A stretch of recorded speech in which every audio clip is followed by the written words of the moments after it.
Para la próxima que estén jugando Maratón o Trivial Pursuit, si sale la pregunta de cuántos premios Nobel ha tenido México, ustedes contesten que 3, porque esa es la respuesta oficial. Alfonso García Robles, Octavio Paz, Mario Molina. Esos son los 3 premios Nobel oficiales que tiene México.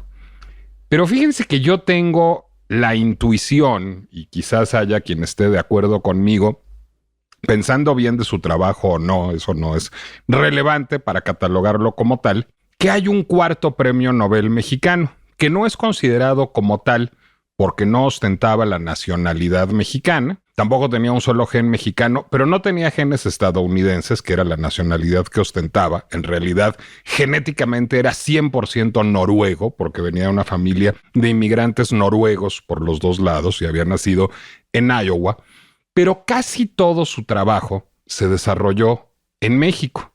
Todo su trabajo o benefició o jodió o las 2 cosas a México, dependiendo de cómo lo leamos. Y su trabajo puso a México en el mapa global y tomó desarrollos mexicanos como punta de lanza de algo que fue conocido en los años 60, 70 e incluso 80 como la Revolución Verde. Estaba temiendo el mundo en aquella época que hubiera una revolución roja, es decir, que el comunismo se apoderara del planeta, y eso no sucedió. Lo que sucedió es una revolución verde que algunos juzgan altamente ecológica y algunos juzgan altamente lesiva, a saber si para la ecología, para la economía o para qué área de la actividad humana. Bueno, este personaje, este mexicano no mexicano, se llama Norman Borlaug. ¿Quién fue Norman Borlaug? Bueno, pues Norman Borlaug no fue un físico, no fue un poeta, fue un agrónomo. Fue un agrónomo que nació en Iowa, nació en una granja. Su familia era de granjeros inmigrantes noruegos que trabajaban en una granja, en una comunidad de Iowa bastante apartada, que les importó, digamos, que su hijo hiciera estudios superiores. Él mismo estaba muy interesado en el trabajo agronómico, también estaba interesado en la lucha libre, por cierto, y fue campeón de lucha libre Norman Borlaug varias veces, pero finalmente estudió agronomía y terminó trabajando como agrónomo para una empresa química, para DuPont, una empresa tenida por muchos como el eje del mal, pero bueno, pues responsable de muchos desarrollos agroquímicos importantes. Y cuando estaba trabajando en Nueva York, Norman Borlaug fue reclutado por el gobierno mexicano. ¿Por qué? Porque el vicepresidente Henry Wallace había sido invitado por el presidente Ávila Camacho a venir a México en algún momento, y al presidente Wallace le interesaba sobremanera el campo, y entonces se echó unos recorridos, ahora sí que literalmente a campo traviesa por todo el país, y le pareció que la situación de la agricultura mexicana pues era lamentable, es decir, que la agricultura era muy precaria y que lo que tomaba 10 horas producirle a un granjero estadounidense, le tomaba 200 horas producir a un campesino mexicano. Y entonces, a saber si en un afán imperialista, como buen samaritano altruista o ambos, pues lo que hizo fue conseguir que hubiera un apoyo de USAID para que se invirtiera en el agro mexicano y para que se fundara una institución que existe todavía, que es conocida como el CIMMYT, el Consejo Internacional de Mejoramiento del Maíz y del Trigo. Esta es una institución global financiada de manera muy importante por la Fundación Rockefeller. La Fundación Rockefeller le puso dinerito a este proyecto también desde el principio y existe todavía el CIMMYT y es una institución muy importante, digamos, para el desarrollo de variedades de maíz y de trigo y para la preservación también de germoplasmas. Al ratito vamos a explicar qué es un germoplasma de maíz y de trigo.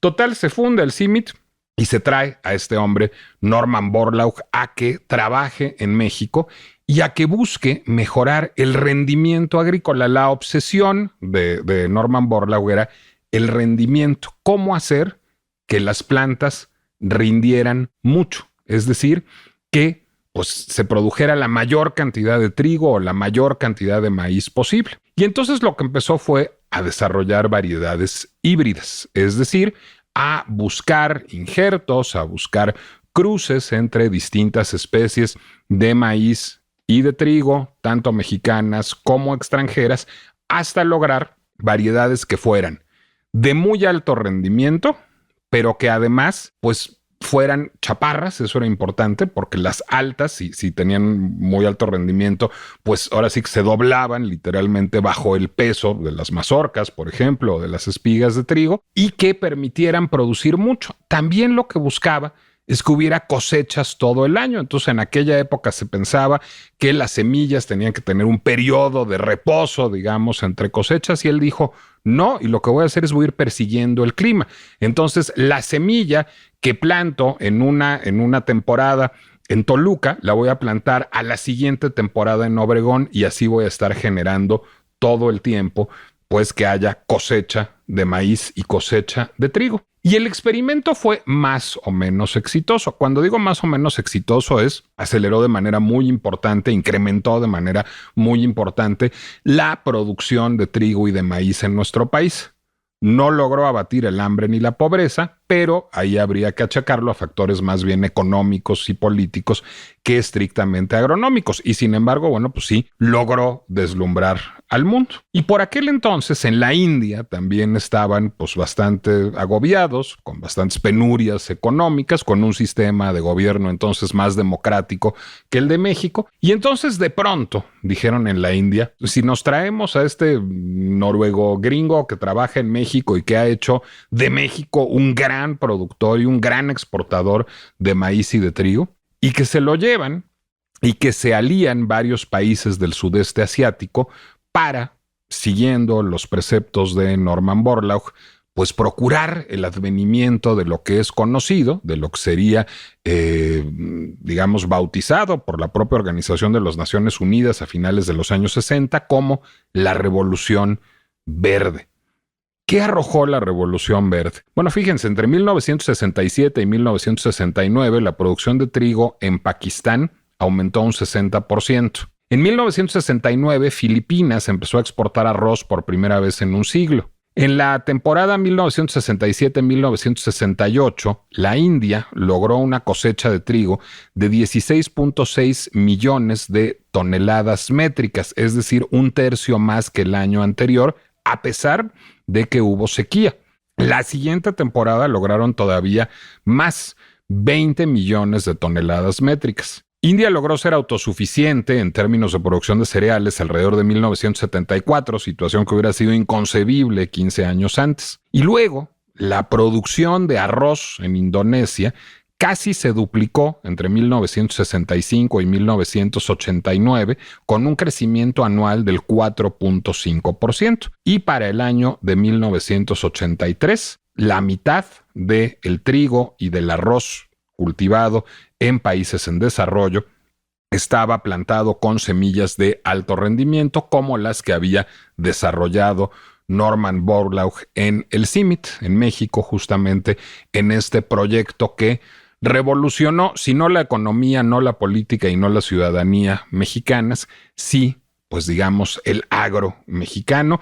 Y México tiene, digamos, un lugar muy destacado, no sé si de honor, yo pienso que sí, pero habrá quien no, o de deshonor en la historia del agro, justamente por eso. ¿Por qué digo que no sé si de honor o de deshonor? Bueno, porque lo que es en gran medida Norman Borlaug es el padre del agro moderno, es decir, ¿cómo se cultiva? Se cultiva con las técnicas que exportó Norman Borlaug desde México hacia el sudeste asiático y luego hacia todo el mundo. Es decir, se hibridan variedades de los distintos productos para llegar a una semilla lo más perfecta posible, lo más resistente, lo más rendidora, lo más versátil. Se utiliza pesticidas, se utilizan fertilizantes, se utiliza maquinaria, se busca que haya el mayor rendimiento posible de las tierras para que se usen la menor cantidad de tierras posibles. Borlaug lo que decía es que la deforestación era en gran medida resultado de la búsqueda de tierras para cultivos agronómicos, para cultivos agropecuarios, no solo del agro, sino también de ganado, y que a partir de eso, si había un alto rendimiento de las semillas que se plantaban, esto impedía que hubiera mayor deforestación. Era un tipo, en mi lectura, eminentemente bien intencionado, pero es un tipo que no le cae bien a cierto tipo de activista. Por ejemplo, Greenpeace y los amigos de la tierra y muchos activistas, digamos, medioambientales, no quieren a Norman Borlaug y no tienen una buena opinión de la revolución verde que hizo advenir en el sudeste asiático. ¿Por qué? Bueno, primero, porque si bien produjo mucho más comida y logró que muchas más personas tuvieran acceso a la alimentación en aquella época, es decir, procuró lo que se conoce en términos agrícolas y en términos de políticas públicas ambientales y sociales como seguridad alimentaria, bueno, pues a pesar de que logró eso, pues no erradicó el hambre.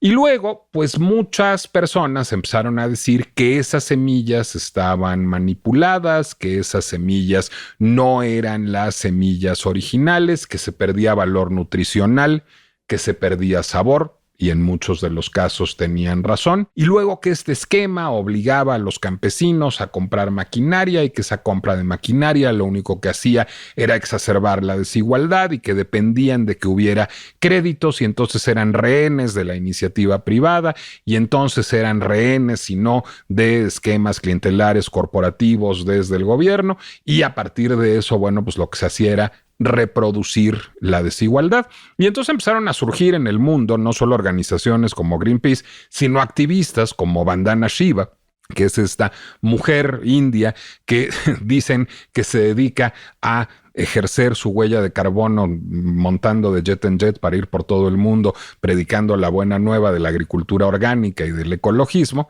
Bueno, más allá del chiste, Vandana Shiva, bueno, pues es una activista que incluso es muy crítica del paradigma científico a la hora de pensar en la cultura alimentaria y que predica, pues digamos, como un regreso a la agricultura tradicional, particularmente en su país, particularmente en la India y a los métodos tradicionales, digamos, del sur global como manera de regresar a una suerte de edad de oro agronómica. En estas estaba el mundo, en estas que son bastante habituales, cuando de pronto sucedió algo muy asombroso, cuando de pronto las ciencias que adelantan que son una barbaridad permitió, a partir de los años 80 más o menos, manipular genéticamente las semillas. Y entonces, digo, no que no se manipularan genéticamente haciendo injertos, haciendo cruces, haciendo variedades híbridas, pero digamos que lo que permite esta revolución de la genética en los años 80, 90,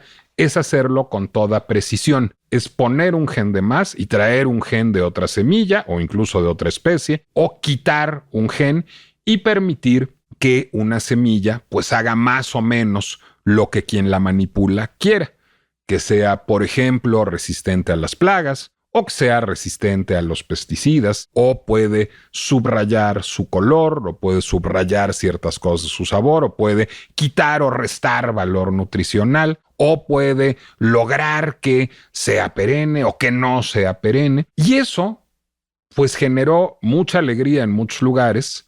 En Monsanto, por ejemplo, generó mucha alegría y generó buen negocio y es uno de los problemas que se discuten mucho. Pero digamos que en Estados Unidos generó mucha alegría y en general el agro estadounidense funciona, pues digamos, con una feliz incorporación de los transgénicos, que así se llaman los cultivos que son resultado de esta manipulación genética. Lo mismo en Asia.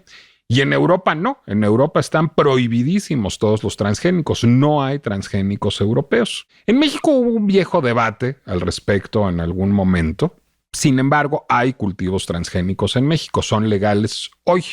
Y sin embargo resulta que hace unas semanas la presidenta electa, la virtual presidenta electa, Claudia Sheinbaum, anunció que su nuevo secretario de Agricultura será Julio Verdegué. Y en su discurso de presentación a los medios de comunicación, Julio Verdegué básicamente habló de un asunto relevante de política pública: la intención del próximo gobierno de prohibir los cultivos transgénicos en México, como en Europa, no como en Estados Unidos. Tiene razón, es un cruzado por el medio ambiente. Se equivoca y esto va a exacerbar la pobreza y va a poner en entredicho la seguridad alimentaria en nuestro país. Los transgénicos son malos de Malolandia, son los Frankenstein de la alimentación. o justamente como el monstruo de Frankenstein, son gentiles gigantes incomprendidos. Esa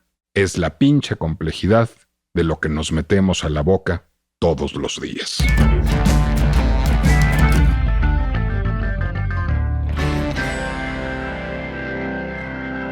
Soy Nicolás Alvarado, me da mucho gusto darles la bienvenida a La Pinche Complejidad, el podcast de El Heraldo Podcast, en donde tomamos cualquier problema que no es problema, que está en la vida cotidiana, como me voy a comer una sopita con un taquito y una ensaladita, y lo hacemos pinchemente complejo. Pero la culpa no es mío, yo solito no me volví así, sino tuve malas influencias. Miren, yo tengo un amigo que está muy loco, por ejemplo. Yo tengo un amigo que anda por la vida con un gotero. Por todas partes a donde va, lo he visto en distintas ciudades, en distintos países, siempre llega con su gotero. Y entonces anda, casi como si fuera el inspector Clouseau, pero en lugar de lupa trae el gotero, buscando quesos. Le gusta mucho el queso y es un gran conocedor de queso y sabe hacer queso, lo que me produce una enorme envidia. Y ya que ve un queso, entonces dice, ese queso se me hace que no es queso, porque sabe horrible y porque huele horrible y porque tiene una textura espantosa. Y entonces le echa unas gotitas de ese líquido milagroso que trae siempre consigo. Es un show que tiene muy bien montado. Y si el queso es queso, pues ahora sí que se le resbala. Pero si el queso no es queso, pues empieza a acusar un color verdaderamente mortecino. Bueno, y ese sería en inglés party trick que hace mi amigo Edgar Pulido con enorme frecuencia. Lo ha hecho un académico de primer orden, el director de División de Ciencias Agropecuarias del Centro Universitario de Los Altos de la Universidad de Guadalajara, pero además lo ha hecho el fundador de una instancia dedicada a generar políticas públicas para la producción agropecuaria, que es la ASIC, la Agencia de Sanidad, Inocuidad y Calidad Alimentaria de Jalisco. Esta institución la diseñó mi querido amigo Edgar Pulido. A partir de eso la dirigió durante mucho tiempo y ahora ASICA es una institución, una instancia estatal que a la manera de la Senacica vigila, digamos, porque haya buenas prácticas en la producción agropecuaria, pero al mismo tiempo, y eso es lo que es brillante del diseño que hizo Edgar en su momento, fomenta también el negocio para los pequeños y grandes productores de Jalisco en un esquema que sería muy deseable para todos los estados. Bueno, Edgar, además de todo esto, es un tragón y es un tragón de primera línea y además ahora ni siquiera crean que me está tomando en Tepatitlán donde trabaja la llamada, sino está en algún viaje con motivos académicos, pero también gastronómicos como todos los que hace, seguramente comiendo algunos chorizos inolvidables y algunos manchegos e idiazábales y cabrales que yo nunca podré probar, pero además de eso, es un hombre que sabe cómo se produce bien la comida y que sabe cuáles son los criterios para que la comida sea buena y sea sana y que no es ajeno al mundo de las políticas y la seguridad alimentaria, a pesar de lo cual nunca hemos hablado de transgénicos. Y yo no sé si estás a favor o en contra de los transgénicos, mi querido Edgar, ni siquiera qué piensas de la revolución verde, porque siempre estamos hablando de quesos y de vinos y nunca hablamos seriamente. Entonces, a ver, desde alguien que sí sabe, no un chambón que se leyó 2 libros como yo, ¿los transgénicos son el mal o son la posibilidad de garantizar la seguridad alimentaria en el mundo? Bueno, creo que me llevaste a una pequeña trampa porque responder si son buenos o malos es pues una cosa muy simplista desde mi punto de vista. Yo podría compartimentalizar mi opinión técnica y también mi opinión, decirlo, profesional. Y digo esto de profesional porque profesionalmente me parece una cosa todavía que no tenemos claro cuáles podrían ser los riesgos de bioseguridad, de poner genes de un organismo en otro y luego eso cuando se libera al medio ambiente, pues qué interacciones puede tener. Tengo preguntas que hacer al respecto, pero si quieres empieza por el principio, si quieres empieza por tu opinión técnica. Y mi opinión técnica, pues es que los transgénicos, claro que tenemos ejemplos que salvan miles y millones de vidas todos los días, ¿no? Y uno de esos ejemplos podría ser, pues, cómo se produce la insulina. La insulina se produce a partir del cultivo de unas bacterias que se les insertó el gen de esa proteína que es la insulina, y además se quitaron todos los riesgos que podría ser antes.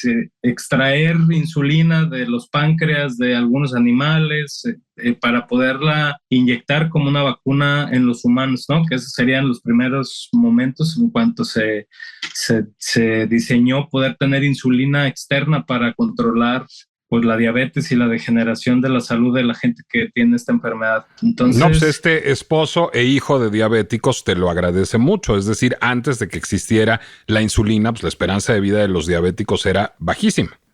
exactamente. Entonces ahora, esa es una bacteria transgénica que salva miles y millones de vidas todos los días, ¿no? Entonces, si tuviéramos que decir si son buenos o malos, no hay manera de decirlo porque ese es un ejemplo de transgénicos buenos. Entonces, pues como todos, hay buenos y malos, ¿no? Buenos y malos en términos también, pues relativos.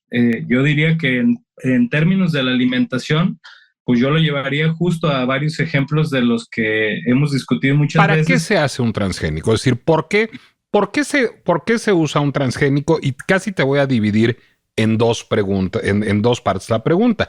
Lo que cuento de Borlaug tiene que ver con una manipulación finalmente genética de las semillas. Es decir, ¿no? A ver, No. entonces, ¿cuál es la diferencia entre Creo la que- hibridación o los injertos y los transgénicos? Bueno, pues creo que ahí hay, primero separar un híbrido particularmente del maíz, que esta creo que es como el origen de la discusión esta que estamos teniendo en el país, es que tú cruzas dos líneas o dos variedades puras y entonces lo que hace es, en la genética se llama vigor híbrido. Y eso genéticamente es los genes que tienen o las características que hacen al individuo más apto aparecen en la siguiente generación. Entonces tú tienes un maíz negro o un maíz azul que crece, como tú decías, sirve para tierras altas donde puede crecer más bajito para que los vientos no lo tumben. O sea, y además del otro maíz puede obtener que en vez de 500 granos tenga 600. Y entonces esas características van a aparecer en el híbrido. Y eso es selección genética. No tienes ninguna manipulación genética. Ok. O sea, eso lo podríamos llevar a los peores ejemplos, seguramente a los experimentos nazis donde querían que hubiera la raza aria y entonces era un asunto de que tú puedes ver las características de piel blanca, ojos de color, altura, musculatura, y entonces todavía no había los conocimientos de genética, pero aumentas la posibilidad de tener los individuos con esas características. Y el vigor híbrido es solamente una cruza, es la reproducción sexual de las plantas, de los animales, y no tienes ninguna manipulación, no metes un gen de otra especie, de ninguna manera hay una manipulación genética, solo una selección. Tú vas haciendo que los más aptos se reproduzcan y tienes unas plantas que dan mayor producción o unas características de jitomates más rojos o más dulces o que tienen mayores resistencia, por ejemplo, a las infecciones por hongos. De manera solo es reproducción.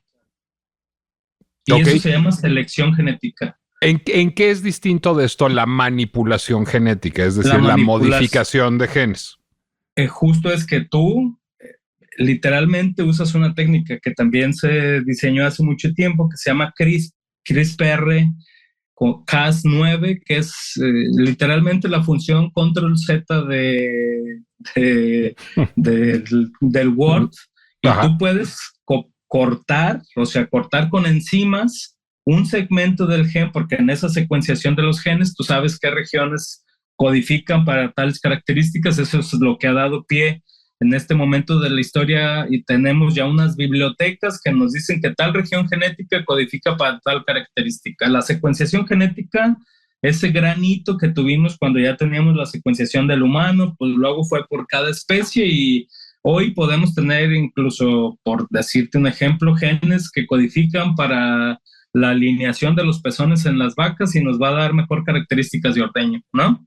Entonces, justo esa secuenciación, tú dices, pues esta región codifica, por poner un ejemplo, para el número de mazorcas del maíz. Cortas y entonces, pues cortas esa sección y le pones además un gen de una bacteria que resiste la infección por un hongo. O sea, justo ahí metes un gen nuevo, pero de otra especie. O sea, no es de la misma especie.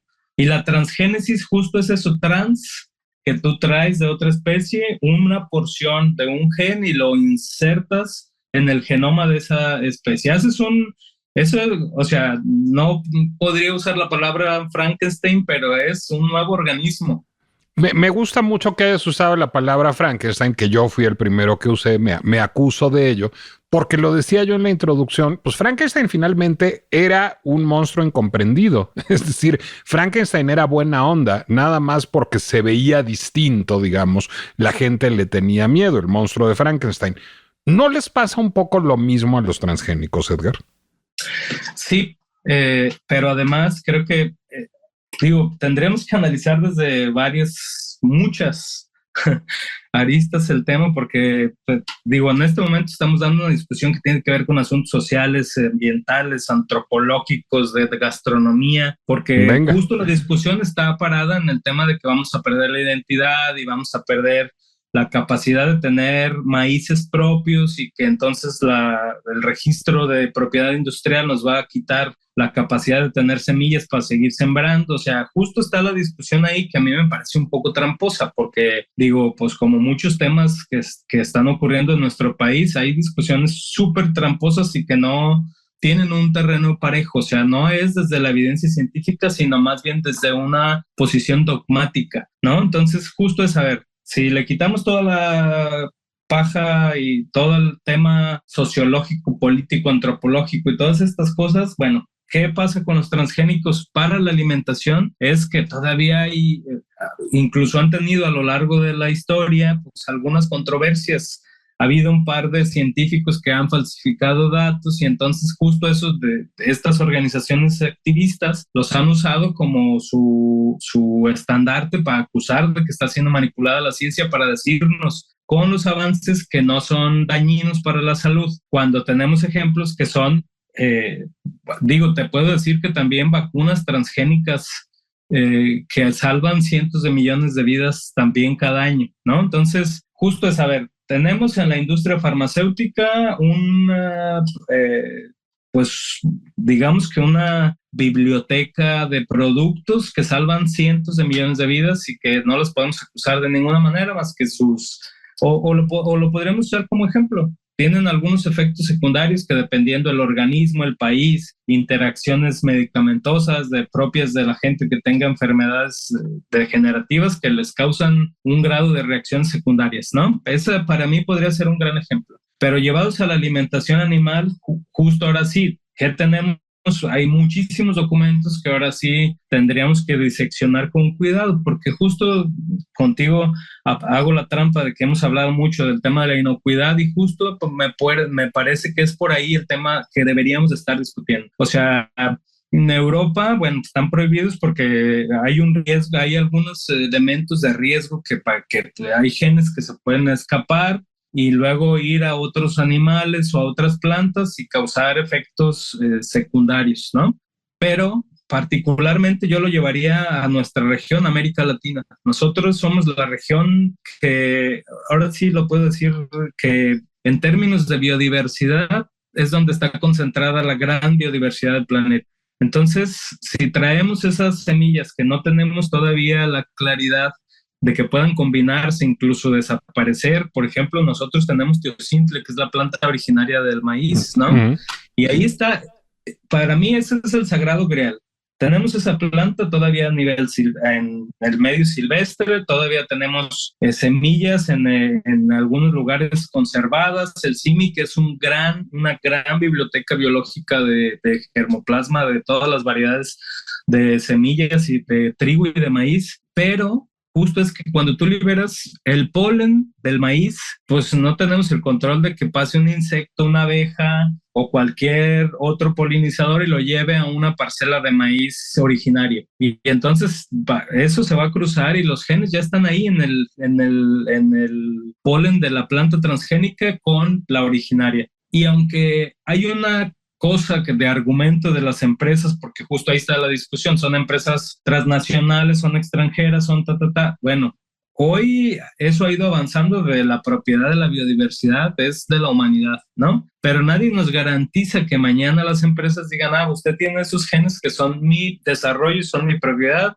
si no me paga por ellos, se lo quito también. Y entonces va a ser un maíz originario que por tener unos genes de unas abejas que fueron y lo llevaron en la polinización, pues ahora resulta que serían propiedad de estas grandes empresas transnacionales, ¿no? Y además, ¿cuál es el tema? Que nosotros en el país, si decimos que hace 8,000 o 9,000 años domesticamos el maíz, lo seleccionamos para tener mazorcas, pues ahora el 90% de los maíces híbridos que se siembran en México son de empresas extranjeras. Entonces creo que ahí es donde está, pero otra vez nos están llevando como el TLC, que fue justo también, el 94 es la primera vez que se introduce o se importa una semilla transgénica al país, por lo menos oficialmente, con la firma del tratado. Bueno, el tratado era que el campus iba a modernizar en uno de sus capítulos, pero nos llevaron a que con unas limosnas duramos 30 años anestesiados y mientras perdimos la capacidad de producir en este país, ¿no?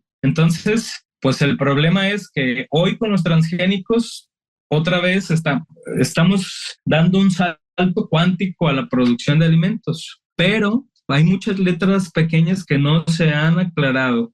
Entonces, justo nosotros en estas condiciones, sin tener, aunque tenemos un laboratorio en el país, en México el Senacica tiene un laboratorio para detectar organismos genéticamente modificados, pero pues obviamente que como lo hemos dicho, tenemos el Senacica como uno de los organismos internacionales más maravillosos, pero a nivel territorial nos falta muchísimo. No tiene la capacidad de hacer ese monitoreo de cuántas semillas están entrando en la realidad. Entonces creo que justo ahí es todo ese cúmulo de cosas que no se están discutiendo. A ver, los científico, en este momento, los europeos dicen, yo no tengo evidencias para decir que tienen la seguridad de que no me va a causar un desastre genético ambiental. Por lo tanto, lo prohíbo. Pero para alimentación, para producir, por ejemplo, aceites vegetales a partir de granos transgénicos, pues no está prohibido. ¿Por qué? Porque tienen un proceso de cocción, porque en ese proceso industrial prácticamente el genoma queda destruido. Por la extracción, que es con un solvente más la temperatura, el genoma es una cosa súper sensible a todos los cambios químicos y térmicos o físicos, si le queremos llamar así.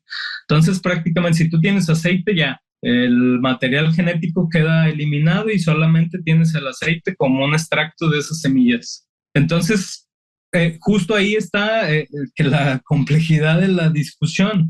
O sea, si lo tenemos que llevar a un terreno científico, ¿qué tenemos de deficiencias en el país? Bueno, muy poca investigación, muy poca evidencia de qué ha pasado con la alimentación animal, porque si tú lo ves, el decreto del activismo del nuevo secretario dice que se prohíbe el cultivo y el uso solo en la alimentación humana, porque en la alimentación animal sí se va a permitir. Entonces, bueno, pues eso es una cosa que es pues totalmente incongruente, porque si los riesgos que estamos hablando para la alimentación humana los comen los animales, si ese material va a ir a formar la carne, la leche, los huevos, bueno, pues entonces estamos hablando de una cosa que no es cierto. La discusión no es congruente y no es científica, porque entonces se tendría que prohibir también para la alimentación animal, o si no, estamos poniendo por encima unos intereses económicos a los intereses de salud realmente y de la soberanía alimentaria. ¿Por qué para alimentación animal sí? ¿Por qué para alimentación humana? Cuando al final se van a incorporar en el sistema de producción de proteínas o de alimentos para consumo humano de manera indirecta. Pero si lo llevamos en términos reales, esas materias se incorporan a la carne, a la leche, a los huevos, al pez, al pescado, al camarón, que usan estas semillas o estos granos para la producción de sus alimentos. Justo ahí creo que está el desastre de por dónde tendríamos que ir diseccionando el tema, ¿no? A ver, Edgar, es que a mí a lo que me suena la declaración del futuro secretario Verdeguer es sobre todo una declaración, pues diría yo, propagandística. Es decir, pareciera una declaración destinada a la galería progre para que digan bravo, bravo, qué bien, es alguien que está con los valores correctos en contra del gran capital y de Monsanto y en contra de los transgénicos. Y me parece que esa no es una buena manera de legislar o una buena manera de hacer política pública, porque en efecto, como has mostrado aquí, pues todo resulta espectacularmente más complejo. Hay un libro que no sé si conozcas, veo posible que sí, y si no lo conoces te lo recomiendo y se los recomiendo a los que lean inglés también, que se llama Hybrid, de un autor que se llama Noel Kingsbury. ¿Lo conoces, Edgar? No. Te va a gustar mucho. Es una historia, digamos, de la selección genética y el fitomejoramiento, llegando incluso a la manipulación genética de los transgénicos. Y lo que dice Noel Kingsbury en este libro es, bueno, pues es como si después del primer accidente de tren la gente hubiera dicho, prohibamos los trenes porque los trenes matan gente. Pues no, los trenes pueden matar gente si las vías férreas están mal construidas, si no hay requisitos para su construcción, si no hay requisitos para su uso, si no hay requisitos para cómo van a ser manejados. Es decir, hay una serie de regulaciones, legislaciones y políticas públicas que permiten minimizar los riesgos. ¿Cómo se llega a eso? Pues me imagino que eso supone procesos bastante complejos de parlamento abierto para antes de llegar a una legislación. Es decir, sería interesante escuchar a los pequeños productores, sería interesante escuchar a los agrónomos, a los genetistas, a los veterinarios, a los consumidores, a las organizaciones de consumidores, a los académicos. Es decir, pues hay una serie de actores involucrados en esa toma de decisiones que tendrán cosas que decir y que llegarán a una política pública y a una legislación que difícilmente adoptará la forma de prohibir por completo los transgénicos o de permitir que cualquier manipulación genética a los alimentos se haga. Es decir, no es finalmente un asunto de entender qué son buenas prácticas y de procurar buenas prácticas en la producción alimentaria más allá de transgénicos o no transgénicos. Por supuesto, yo creo que justo el tema es que somos uno de los países que tiene la normatividad para regular los transgénicos.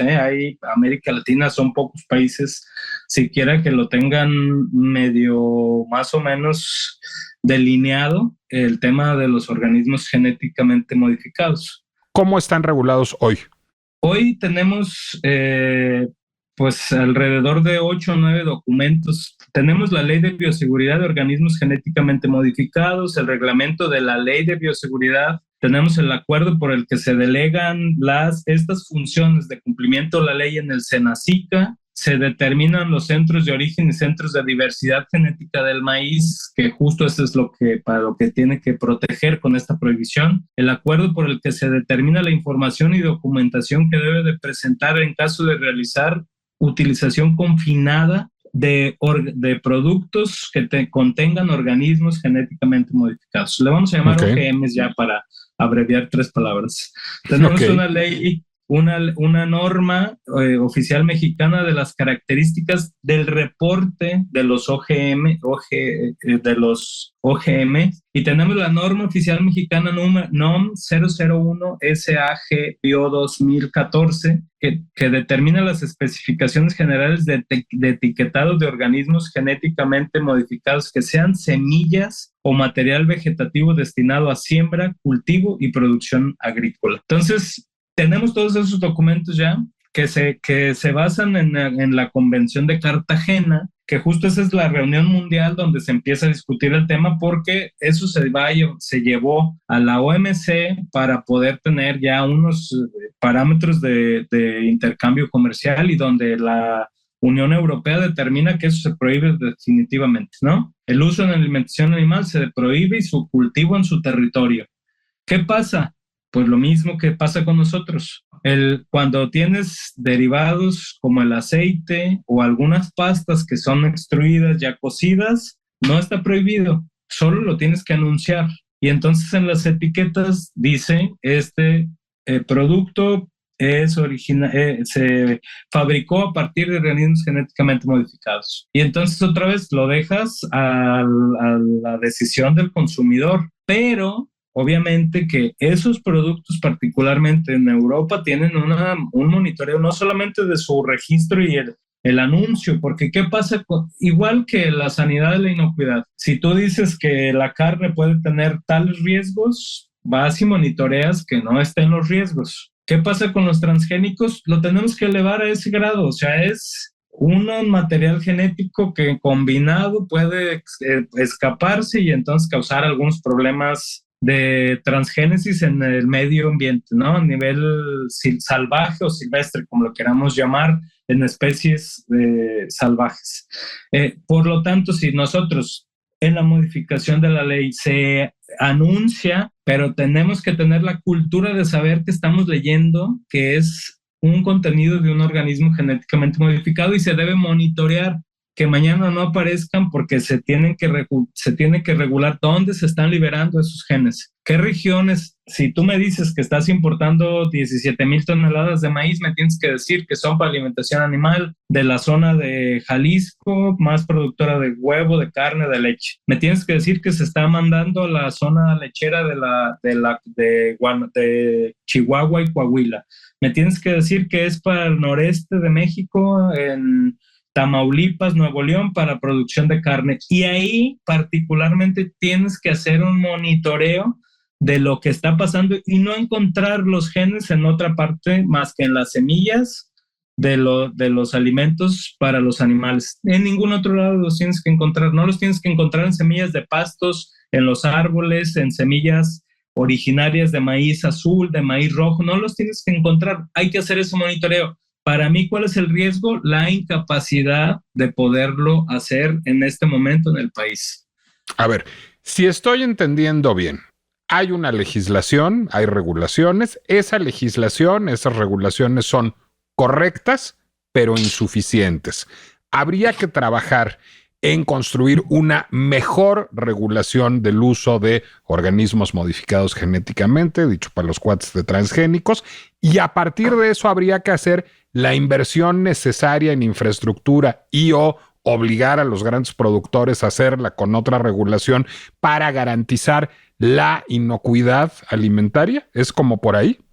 Absolutamente, exactamente eso es lo que tenemos que hacer y las universidades también involucrarnos en los temas de que se haga un monitoreo y se puedan tener mecanismos o pruebas más accesibles para todos, para que no sea una cosa de la élite y que solo en laboratorios de nivel 5 de bioseguridad se puedan hacer esas pruebas, sino que se hagan pruebas que sean de acceso universal y que esto se pueda estar monitoreando y que además se haga un monitoreo en el medio ambiente de que no hay esos transgénesis de manera, digamos que de manera natural, que esos genes se escapen y entonces tengamos ya por ahí genes sueltos provocando desastres en el medio ambiente, que ese es para mí ese es el mayor de los riesgos, que esos genes se escapen y entonces haya plantas que aumenten su capacidad, su poder de imponerse sobre otras y se van perdiendo los equilibrios ambientales. O sea, pero eso se puede prevenir con buenas prácticas sí, por supuesto, agronómicas. Buenas prácticas, exactamente. Y entonces ahora sí tendría que ir acompañado porque todos los argumentos además es que de los pro de que mañana sembremos todo el maíz, toda la superficie de maíz transgénico, es que vamos a aumentar la producción, vamos a reducir el uso de pesticidas, sí, bueno, eso para quien tenga la capacidad técnico-científica, pero y los pequeños productores otra vez podrían quedar relegados y ser por las grandes víctimas de esos temas. ¿Cómo abates eso? Es decir, ¿cómo logras que eso no genere mayor desigualdad económica y social? Yo creo que tenemos que determinar justo, nuestro gran problema es que no tenemos ordenamiento territorial. Y entonces creo que si esa gente que tiene la capacidad económica, tecnológica de tener acceso a los transgénicos debe de garantizar que queden confinados a un lugar y que no se escapen de ahí. Que no se escapen, que es bueno, habrá que hacer zonas de amortiguamiento para que sembrar árboles, que es lo que no hacen la agricultura industrial, sembrar árboles que forman barreras físicas y eso modifica las corrientes de aire. O sea, así es como se hace también en el tema de la bioseguridad de las enfermedades. ¿Cómo haces cortinas naturales? Pues rompes corrientes de aire para que las granjas no se lleven los aerosoles de una granja a otra con influenza de las gallinas y te transmita. Vas cortando, mientras que en la otra granja van a tener otra cortina que impide la entrada de esas corrientes de aire, más tener correctamente sus granjas cerradas, que no haya que no haya entrada de pájaros para que lleven el virus de aves salvajes o silvestres que lleven el virus a la granja. O sea, es un asunto de ir cerrando, pero para mí justo ese es mi, si lo puedo decir,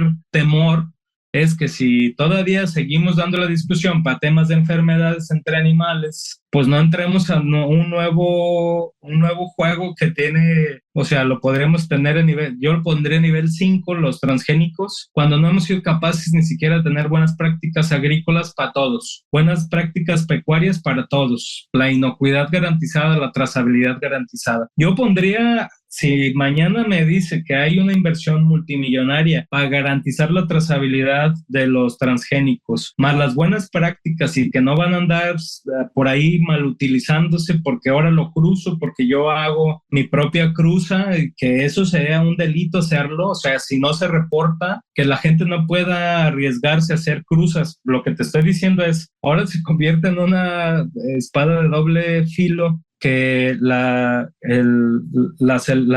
hibridación, pues tú vas y te agarras una mazorca de ese maíz transgénico y te lo llevas a sembrarlo junto a tus maíces originarios y ahora vas a tener un Frankenstein de un transgénico con un maíz originario o de una variedad pura. Pues, ¿quién va a regular por qué se hizo y cuándo se hizo y para qué se hizo esa cruza? Justo es tener, si me lo pones así, es la energía nuclear en manos de grupos terroristas. Y no terroristas, no terroristas porque tengan una mala intención, sino por la ignorancia y la incapacidad técnica de poder manejar, reportar y monitorear lo que está pasando con esos genes, esos transgenes.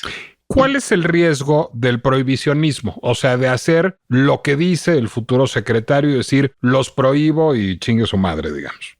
Mira, yo creo que o sea, justo lo que yo te decía al principio es que son discusiones tan tramposas o declaraciones tan tramposas que justo es, a ver, no, prohibidos no están, porque se van a permitir para alimentación animal. Y en la norma, y justo yo creo que es que otras veces que me has invitado al podcast, yo digo si no tenemos discusiones con la evidencia científica, pues estamos cruzando balas por todos lados y que no estamos discutiendo nada al final, ni estamos intentando resolver, sino otra vez hablar con un público que no ha tenido acceso a estas normas y estamos discutiendo fake news. Entonces, no están prohibidos porque están permitidos para la alimentación animal. En el país se importan más o menos 17 millones de toneladas de granos de Estados Unidos, de Argentina, de Brasil, y que nadie les prohíbe que sean transgénicos. O sea, finalmente nos estaríamos privando de una oportunidad de creación de empleos y de generación de divisas. La cosa es que no tenemos, yo iría también a ese punto, no tenemos en este momento la infraestructura, pues y lo dije también, 90% de maíces híbridos dependen de empresas transnacionales y nosotros no producimos semillas híbridas. O sea, justo si mañana me dice hay un programa para producción de nuestros propios híbridos, maravilloso, prohíbalo, no importa. Prohíbalos y además se va a crear 3 institutos para el desarrollo de híbridos mexicanos. Y usted va a dar todas las facilidades para que el INPI los registre, sean evaluados y sean variedades estabilizadas genéticamente para pequeños productores en las regiones más importantes consumidoras de maíz, que sea Jalisco, que sea el norte del país, Sinaloa, Sonora, todos estos estados importantísimos en la producción de maíz, que sea la comarca lechera de la Laguna, porque ahí es donde más se consume el maíz para consumo animal. Si usted me dice mañana yo tengo lo estoy prohibiendo y gradualmente voy a reducir la capacidad de importación, pero mañana tengo tantos millones para promover la creación de empresas productoras de semillas mexicanas. Maravilloso, maravilloso. Pero si solo es prohibicionismo, ¿qué va a pasar? Bueno, pues ya lo vimos con los fertilizantes y la guerra rusa, ¿no? Mañana seguimos siendo totalmente dependientes.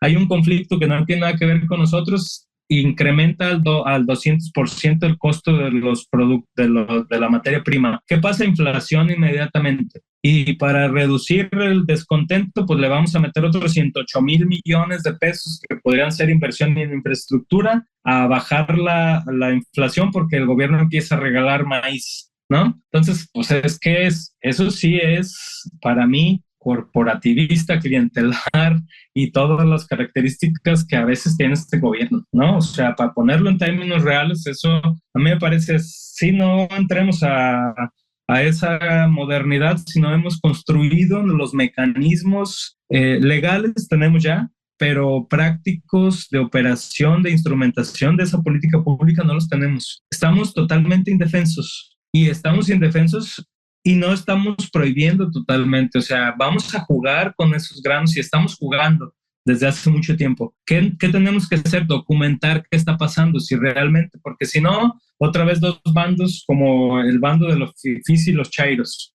No tenemos argumentos científicos, tenemos unos dogmas cada quien y tenemos dogmas y no damos discusiones informadas y con sustento científico. Entonces creo que el tema es discutamos realmente si hay evidencia que pueden afectar la salud humana, incrementar la presencia de cáncer o pueden causar más alergias o pueden causar, que esos son como los temas que más o menos están en la discusión. 2, somos capaces de monitorear la entrada de estos granos, cultivarlos, sembrarlos y que no se nos escapen de las regiones donde se siembren.